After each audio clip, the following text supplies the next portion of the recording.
What is up, everybody? We are so happy to be back at the SAS Speaker Series. And I'm Jordan Passman, CEO and founder at ScoreScore. And I have my good friend and collaborator of many years, Anny Colvin here, who is the head of music at MakeMake. And just to kick it off, just introduce yourself and tell us a little bit about MakeMake and what you've been up to. Okay, so hi everybody, I'm Anny and I work at MakeMake. I'm the head of music. I'm actually, myself and my team are the only music people at MakeMake. We like to consider ourselves sort of a creative campus that houses a few different companies.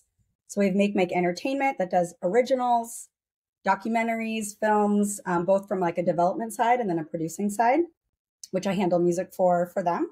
We have Rock, Paper, Scissors editorial, which is advertising editorial. We handle music for them. We have a design company called Elastic, an award-winning design company, Elastic. And they basically, if it doesn't exist in the world, Elastic can kind of build it and grow it. And when appropriate, we handle music for them. And then most of my time is spent at Jax, which is our theatrical marketing agency. And that's trailer music, and we handle music for them. And then we also have Indestructible, which is a music supervision company, which handles any job outside of our creative campus. So I kind of get my hands in everything there. But that's based in Los Angeles. Yeah, that's amazing. That's me. How long have you been there, and what was your journey leading up to you landing there? Oh boy. I've been at Jax and MakeMake for about 8 years. Prior to that, I was at another trailer agency, specifically trailers, called Vibe, which no longer exists. And then prior to that, I actually sort of do what ScoreScore does, where I worked at a company called Position Music. This was before they were like a bigger publisher, and they were really mainly in trailer music. So I actually used to A&R and develop trailer composers and then pitch music to people like me. Prior to working specifically in trailer music, I worked at record labels and publishers, EMI Publishing and Capitol Records. But my first job ever in music was doing music videos, which is insane and I wouldn't recommend. That job is tough. So I've kind of dabbled in everything in the music industry, but I always knew about music supervision. I like to tell a story. I literally went to the library, and after watching the movie Romeo and Juliet in 6th grade, because there was a Radiohead song that I heard, and I'd never heard Radiohead before. I was, maybe like 10 or 11. Yeah. And I went to the store after seeing the movie and like bought the album, and it wasn't on the album. And I'm like, what do you mean? Like, it's there. I went to the movie, there's the music. Why can't I just like have the... And my grandma took me to the library, because this is before anybody had like internet at your houses. And I like looked up film music and found out there's film licensing and score and soundtrack licensing. And I like knew about it at a very young age. And I was like, I want to do that. So I kind of like sniffed it out pretty hard. Everything comes back to Radiohead, I think. Say that again? Everything comes back to Radiohead. It really does. I think it's like the 6 degrees of Radiohead in music instead of Kevin Bacon. So, yeah. That's amazing. So you were young when you figured out that this whole thing existed. Absolutely. I think a lot of people consider our jobs pretty niche, but I sort of like paid attention to it in the zeitgeist and TV shows and commercials very, very young. I remember not understanding, like, well, one thing I remember thinking that bands were like at radio stations when you would hear them on the radio. But I also thought that like bands would play while movies were being made. Like I thought the composers would actually score to movies. Like I remember like not totally understanding that. But always just being like, yeah, I want to be involved in that. That sounds great. And not just from like a music, like song standpoint, but I was also very into score growing up. It was like a family thing that we did. Did you write music as well? No, I never wrote music. I am like sort of an amateur musician. I played trumpet and drums growing up, and then I think everybody learns piano. So I have like, a general understanding. But in school, I did music business, and they actually make you study music theory for music business, which I think is interesting. So like, I like vaguely remember that. Sometimes I throw out some big words when I'm sending briefs, but Well, I yeah, mean, for having worked on a lot of custom projects with you, I feel like you do have a lot of technicality for somebody that's not actually writing music. So well, thank that's very you. cool for I'm mostly sure. faking it, so I'm glad it like comes across as pure, intelligence. Well, faking it works sometimes. Right. What's changed and evolved the most since you first started in the industry? And I guess let's just focus on trailers specifically, since you sort of started there and then you ended up at Jackson, Yeah. had a long tenure there. Interesting. Okay, so I would say there's like a few things, so I'll just start waxing. I think the thing that I do now every day that I wasn't doing every day, 10 years ago is the customization of music in general, um, and any iteration of that. So not only is it that we are dreaming up these custom ideas, incorporating score from films, taking a hip hop cue and turning it into an orchestral thing. Like there's that, but the expectation of custom for every single thing. And that is even if we find like an off the shelf library track that we love, we still are expecting to have you have stems, have us be able to manipulate those stems to say, hey, we don't like this choir sample. Can you kick out a different choir sample for us?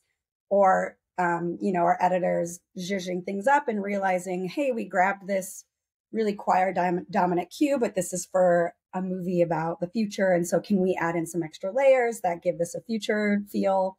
That is every single time, no matter what, like from now until the end of time. 10 years ago, editors weren't even requesting stems, right? Like maybe if they were really savvy, they would know to ask for stems, but that's probably the biggest thing that I've changed and probably made me probably be a little bit more successful because I am familiar with like music structure and how music is built. And so I think music supervisors maybe 10 years ago were just like had a good ear, and now you almost have to be a music producer to be able to be successful because so many people are asking for customization from your producers and editors that you're working with day to day, as well as your ad agency clients, your studio clients, etc. So that's probably like the biggest thing. If you have any questions on that, you can dive Well, I in. just think the majority of scoring to trailers still happens without composers seeing what's happening in with the picture, and, which is such a unique aspect of trailers because most other mediums, it's mandated like you're going to sit and watch the thing and you're going to score to the picture and it's going to feel custom. And this makes it all on the editor to make it feel like it's perfect for the picture. And why do you think that is? And do you think that's going to change at some point to sort of just be more collaborative like that? Yeah, I mean, I wish. So I will just start off with saying, me, I definitely show things to Yeah. people, and I'm not supposed to, but I do because I think it is absolutely idiotic that everybody else gets all the tools in the tool bag, but one of the most important parts, which is music, you're supposed to just like pull out of thin air. So I try 99% of the time to at least to have people get their eyeballs on footage, tone, something. But I think a huge part of that is security. Of So course. we're working with unreleased, $100 million projects. And so just sending that off willy nilly to one off composers is, there's a whole set of steps to get cleared security wise.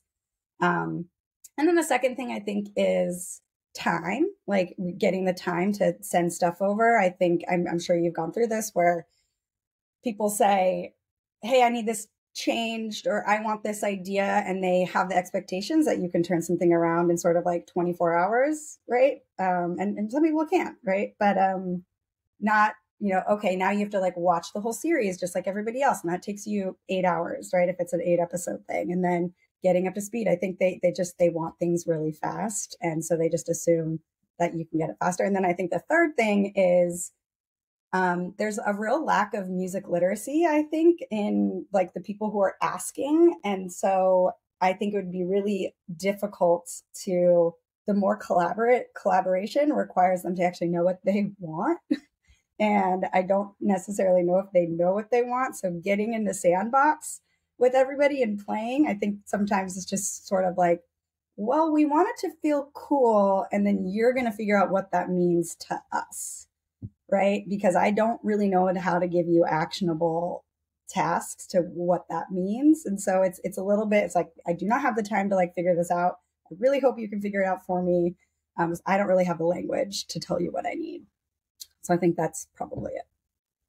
Also thinking about the last decade that you've been working in this, creativity is the driving force of everything that you were doing as a head of music at a trailer house. Like, and I think now budgets have come up more than it used to probably for your role. Like, and it's still not like just high level. Most of the time, the music is selected at the trailer house, and then the studio ends up getting a quote request and paying for it and all those things.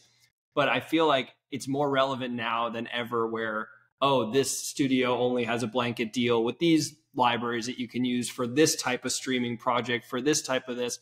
Like, how has that impacted creative choices and flow for you? Yeah. I mean, it's definitely tough. I think, we get started pretty early on sort of like the creative brainstorming, and it's always the worst when you're like, a project's coming in and you're just like, we're going to get so-and-so to lay down vocals for this, and we're calling up Hans and we're going to do all the shit. And they're like, so it's going to be Netflix approved library for this. And you're like, Right. Great. Yeah. However, I actually think truly great music supervisors can do the same thing and get the same result from those libraries. And now I'm obviously like, that's very difficult, right? And I don't want to say that these approved blanket libraries have like the most amazing stuff, not even as good as, what somebody like even regular library music off the shelf, but that's a skill in its own set, is to like really dive in, know how to find those tracks and know how to like make it work with those things. So sometimes we're taking 7 approved library tracks to make an amalgamation of what we could get from score from what you get, right? We're like stealing the neoclassical strings here and taking an 808 beat here and like making stuff. I truly feel bad for those approved library salespeople who are getting the countless searches all day long from folks like us. And a lot of times we do kind of like move the labor over to them to be like, hey, we need this. Hey, we were using, this really awesome Chemical Brothers track. What do you got that's like this? And they're doing a lot of that heavy lifting for us when we reach out. So I think it's a creativity killer in a lot of ways, but we get resourceful. Yeah. I mean, I guess it's hard to know what a typical project even is anymore, because there's such a huge volume of differences that you work on. Yes. Yeah. Where these things live, especially at Jax. Do you have any projects that are standout favorites over the years? Not to have a favorite child, but just something that really stand out for you to work on? Well, I've worked on it, and I still work on it, and it's the reason why I came to Jax, which is any and all Game of Thrones franchise items. I was a huge fan of the books. I was a huge fan of the show, and when Jax was courting me, they actually had told me like, yeah, well, we're going to be working on Game of Thrones, and Fantastic Beasts was another one. And like, to me, I'm like, I like love Harry Potter, and I loved Harry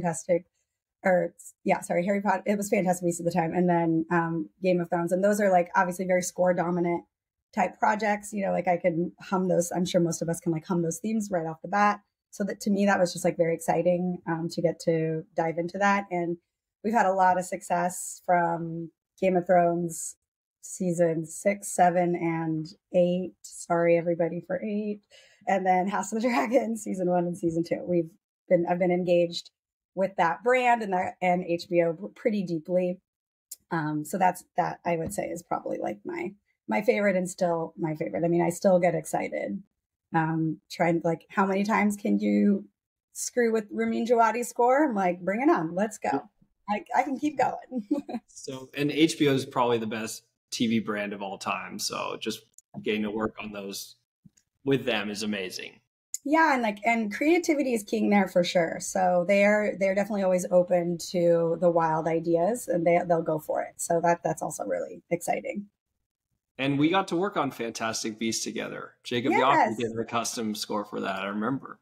Yeah, absolutely. Yep. And their HBO is going to be doing Harry Potter 1 through, I think they'll probably do 1 through 6 as like a TV show. So that's coming Wow. down the pipe, I think in Okay. like 2026. So if you got any Hedgewigs themed shit Let's out there, go. guys, bring it up. Yes, we know it's going to be in that beautiful John Williams universe, so Always. that's fun. How do you genuinely decide which awesome vendors to tap for what? Like that has to be a hard part of what you do. It is, and it's tough. I think a lot of it is, some of our sort of creative process is, I was speaking to you earlier about what I call like music literacy. There are some producers and editors that I work with where we're like mind melding, and I don't necessarily need to like work on that. But I think what's very helpful in most cases is to talk through music to understand where we are and where we want to go. So a lot of times it's doing an initial poll, whether it's library music, score music, or a track, and being like, is this it? Is this in the world we want to be in? How far this way or that way do we want to go from this? So we kind of find a sort of North Star to work from. And a lot of times when we're doing custom, that's where it comes from, is we find a score track or a previous remix or something that we all really like and we think is close, even if it's not the right song or the right style, but we're like this. And then that's how I found you guys for, not found you guys because obviously I know you guys, but that's why we reached out to you for industry, is we were trying to find like a Succession style feel that we wanted to bring to HBO's industry. So we did some shopping around some tracks, culled it down to 5, and we're like, this is our favorite. We want to do something like this. Nice. And that's a way that we go about it a lot.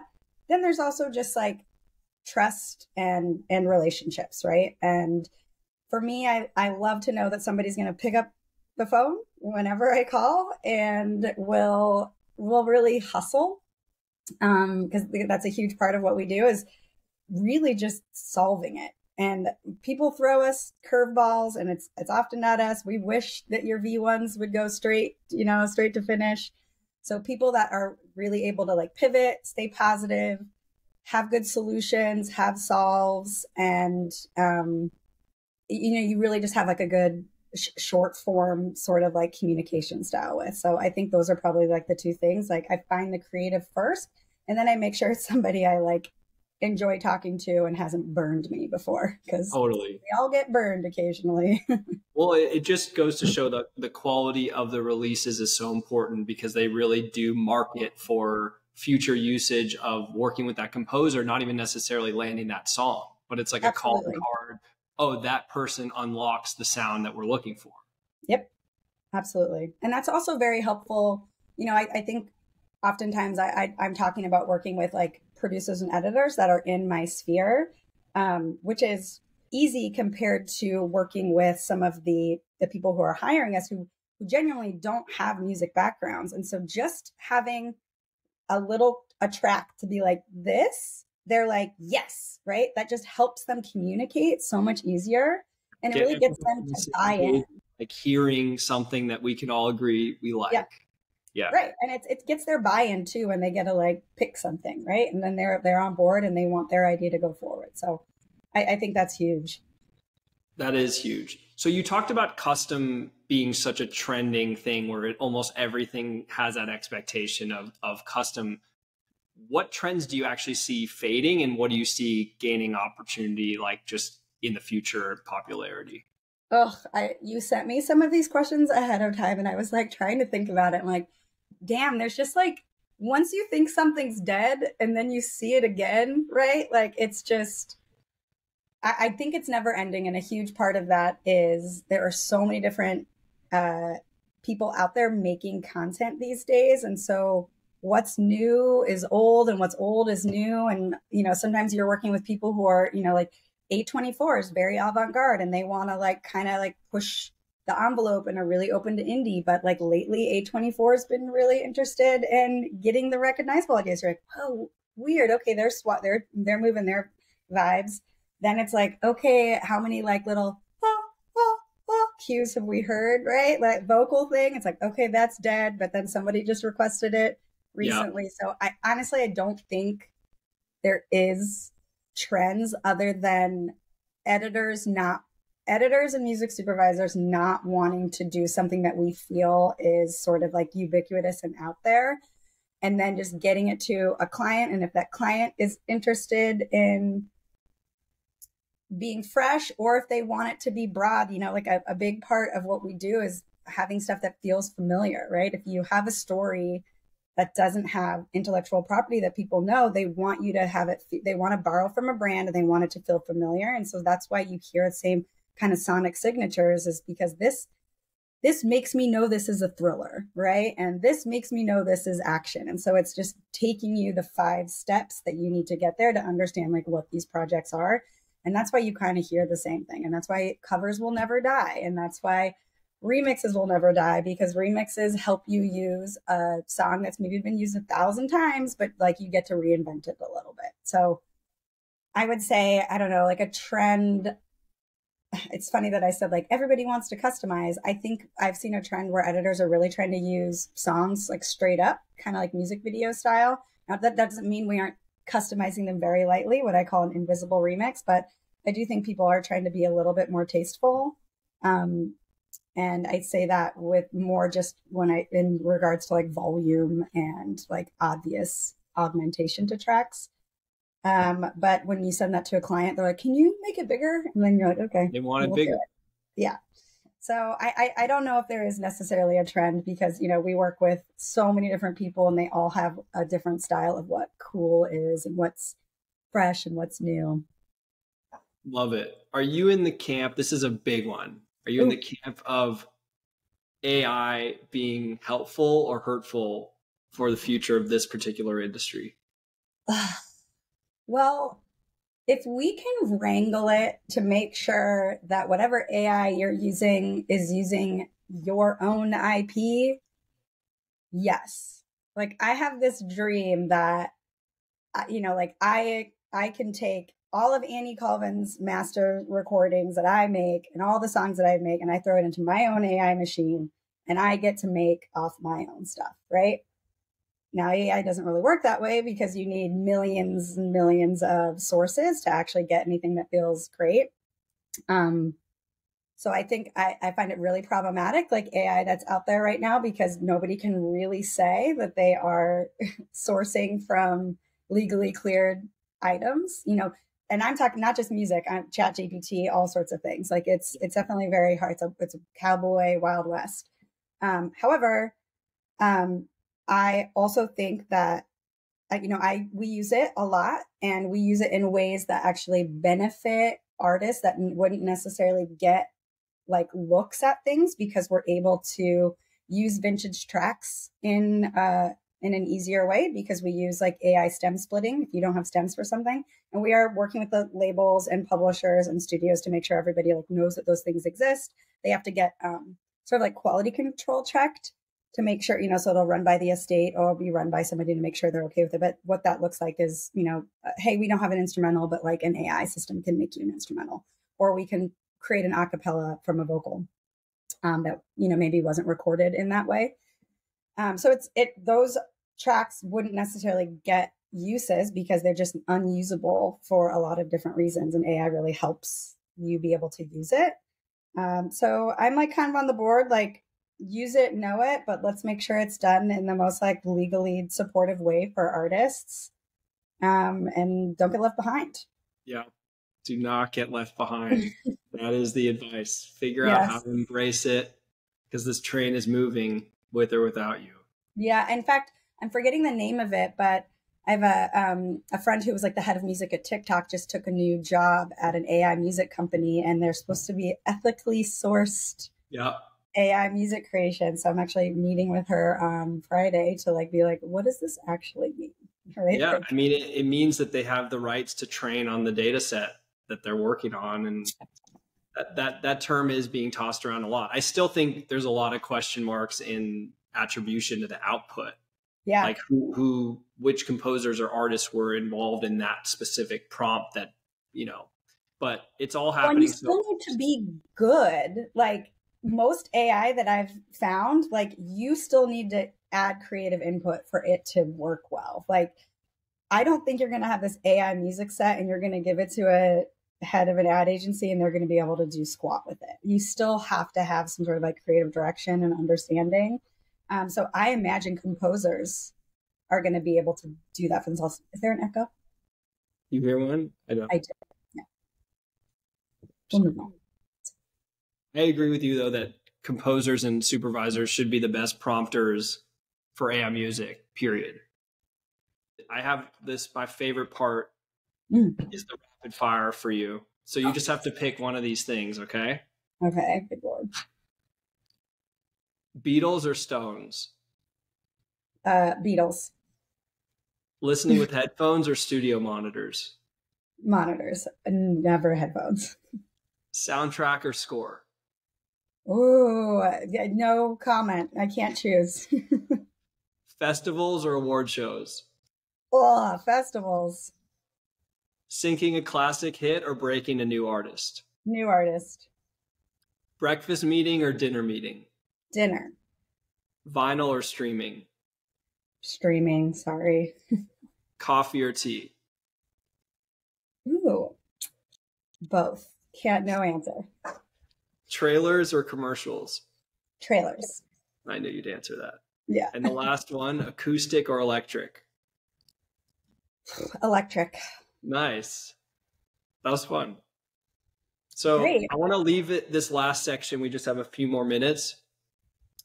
What advice would you give to somebody looking to get into this on the music side of trailers, whether they're a composer or supervisor? Any wisdom you can share, we'll take it. Oh, okay. I would say, okay, for trailers specifically, watch trailers. Know what people are using. Know what trailers looked awesome, what's been out, what people did a bunch of YouTube comments on.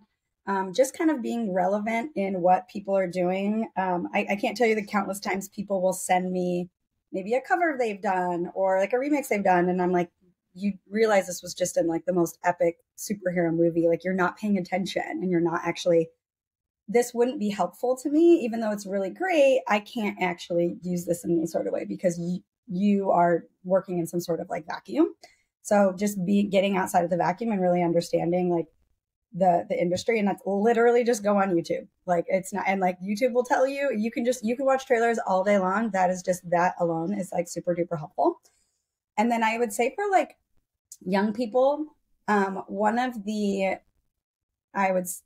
negatives so obviously COVID was a huge negative, but it allowed a lot of people to work from home. I'm currently in Anchorage, Alaska, not in Los Angeles. So it allows a lot more flexibility, a lot less boundaries, but I think it's a lot harder for people to learn because it used to be like, if you're just in the room, you could like learn through osmosis and you can see people having creative conversations and you can like pop in. Now it's very hard to do that. So it's almost like you got to get in on the Zoom, not the room, because so much is happening on these Zoom calls.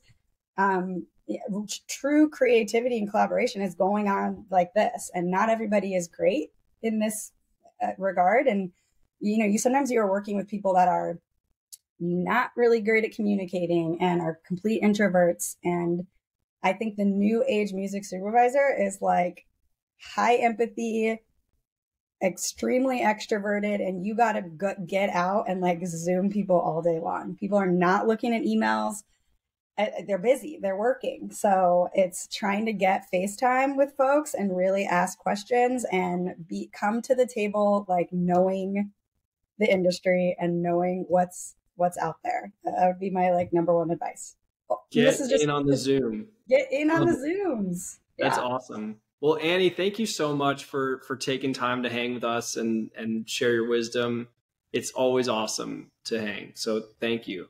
Well, thank you, Jordan. You and your company are always doing awesome new stuff like this salon, I'd like to say. So yeah, proud of you and everything that you've achieved. And I feel like you're always on the forefront of trying new things. So appreciate you. Thank you. We'll have a beautiful day in Alaska and we'll be talking soon for sure. All right. Thanks. Okay. Bye.